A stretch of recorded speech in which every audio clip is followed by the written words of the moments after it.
ఉన్నది ఒకటే జీవితం. మళ్ళీ మనిషిగా పుడతామో లేదు కూడా తెలియదు, ఎప్పుడు పోతామో లేదు కూడా తెలియదు, తెల్లారితే బతుకుంటామో లేదు కూడా తెలియదు. తెల్లారిన తర్వాత సన్ రైజ్ చూస్తే గాడ్కి థ్యాంక్స్ చెప్పుకోవాలి. థ్యాంక్ యూ దేవుడా, నాకు 1 more డే గిఫ్ట్కి ఇచ్చేవాడు. అటువంటి జీవితంలో మనం ఎలా గడపాలి, ఎంత హ్యాపీనెస్ గడపాలి, ఎంత మెమొరబుల్ మూమెంట్స్ ఉండాలి మన లైఫ్లో.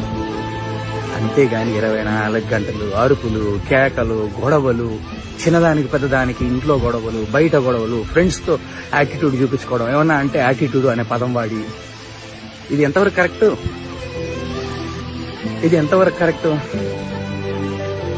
లైఫ్ లో రేపు చనిపోతే మిమ్మల్ని ఎవరు గుర్తుపెట్టుకోరు.